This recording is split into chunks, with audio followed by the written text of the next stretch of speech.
Evolution by William Quan Judge. Published 1890. The word evolution is the best word from a theosophical standpoint to use in treating of the genesis of men and things, as the process which it designates is that which has been always stated in the ancient books from whose perusal the tenets of the wisdom religion can be gathered. In the Bhagavad Gita we find Krishna saying that at the beginning of the day of Brahma all things come forth from the non-developed principle, and at the coming on of Brahma's night they are resolved into it again, and that this process goes on from age to age. This exactly states evolution as it is defined in our dictionaries, where it is said to be a process of coming forth or a development. The days and nights of Brahma are immense periods of time during which evolution proceeds, the manifestation of things being the day and their periodical resolution into the absolute the night. If, then, everything is evolved, the word creation can only be properly applied to any combination of things already in existence, since the primordial matter or basis cannot be created. The basis of the theosophical system is evolution, for in theosophy it is held that all things are already in us, being brought forth or evolved from time to time in conformity to the inherent law of the absolute. The very next question to be asked is, what is this inherent law of the absolute?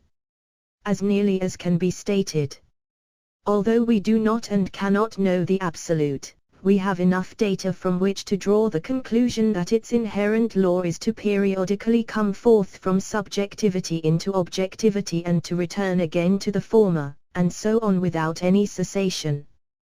In the objective world we have a figure or illustration of this in the rising and setting of the sun, which of all natural objects best shows the influence of the law. It rises, as H. P. Blavatsky says, from the, to us, subjective, and at night returns to the subjective again, remaining in the objective world during the day.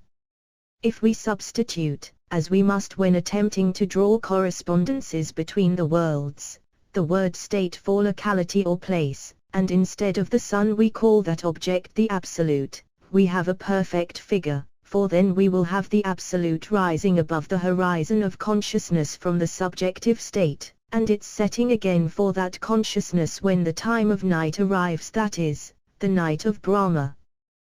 This law of periodicity is the same as that of the cycles, which can be seen governing in every department of nature. But let us assume a point of departure so as to get a rapid survey of evolution theosophically considered. And let it be at the time when this period of manifestation began.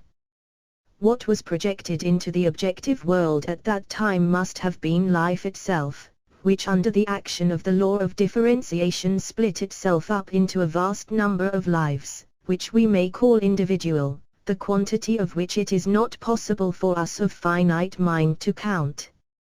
In the Hindu system these are called jivas and jivatma. Within these lives there is contained the entire plan to be pursued during the whole period of manifestation, since each life is a small copy of the great all from which it came. Here a difficulty arises for studious minds, calling for some attention, for they may ask, what then do you do with that which we call matter, and by and through which the lives manifest themselves? The reply is that the so-called matter is an illusion and is not real matter, but that the latter, sometime known in Europe as primordial matter, cannot be seen by us. The real matter is itself only another form of the life first thrown out, but in a less perfect state of differentiation, and it is on a screen of this real matter that its inner energies project pictures which we call matter, mistaking them for the real.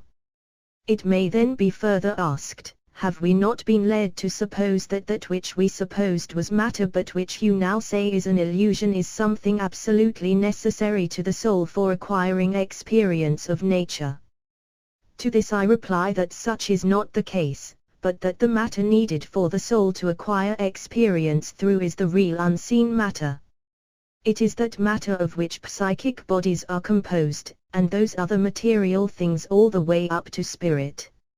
It is to this that the Bhagavad Gita refers where it says that spirit, Purusha, and matter, Prakriti, are co-eternal and not divisible from each other. That which we and science are accustomed to designate matter is nothing more than our limited and partial cognition of the phenomena of the real or primordial matter.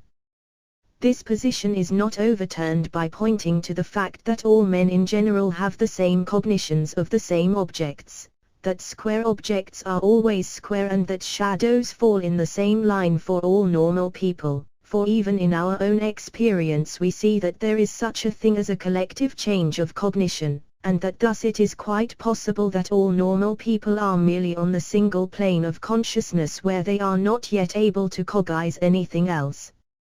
In the case of hypotesic, everything appears to the subject to be different at the will of the operator, which would not be possible if objects had any inherent actuality of their own apart from our consciousness. In order to justify a discussion of the theosophical system of evolution, it is necessary to see if there be any radical difference between it and that which is accepted in the world, either in scientific circles or among theologians. That there is such a distinction can be seen at once, and we will take first that between it and theology. Here, of course, this is in respect to the genesis of the inner man more especially, although theology makes some claim to know about race descent. The Church either says that the soul of each man is a special creation in each case or remains silent on the subject, leaving us, as it was once so much the fashion to say, in the hands of a merciful providence, who after all says nothing on the matter. But when the question of the race is raised, then the priest points to the Bible, saying that we all come from one pair, Adam and Eve. On this point theology is more sure than science, as the latter has no data yet and does not really know whether we owe our origin to one pair, male and female, or to many. Theosophy, on the other hand, differs from the Church, asserting that Paramatma alone is self-existing, single, eternal, immutable, and common to all creatures, high and low alike, hence it never was and never will be created, that the soul of man evolves, is consciousness itself, and is not specially created for each man born on the earth, but assumes through countless incarnations different bodies at different times. Underlying this must be the proposition that, for each Mavatara or period of manifestation, there is a definite number of souls or egos who project themselves into the current of evolution which is to prevail for that period or Mavatara. Of course this subject is limitless, and the consideration of the vast number of systems and worlds where the same process is going on with a definite number of egos in each, staggers the minds of most of those who take the subject up. And of course I do not mean to be understood as saying that there is a definite number of egos in the whole collection of systems in which we may imagine evolution as proceeding, for there could be no such definiteness considered in the mass, as that would be the same as taking the measure of the absolute. But in viewing any part of the manifestation of the absolute, it is allowable for us to say that there are to be found such a definite number of egos in that particular system under consideration. This is one of the necessities of our finite consciousness.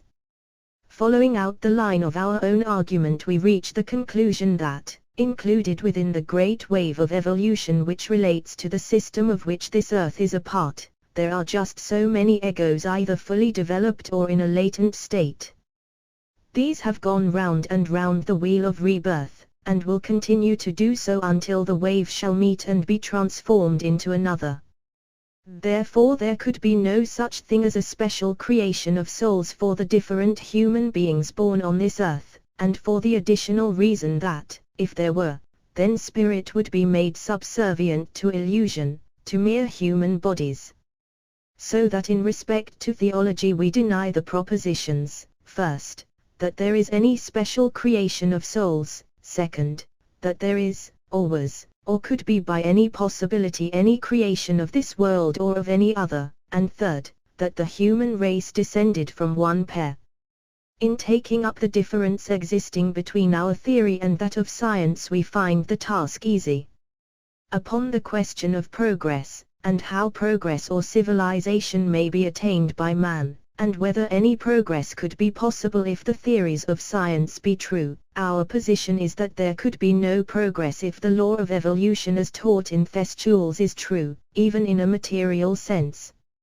In this particular we are diametrically opposed to science.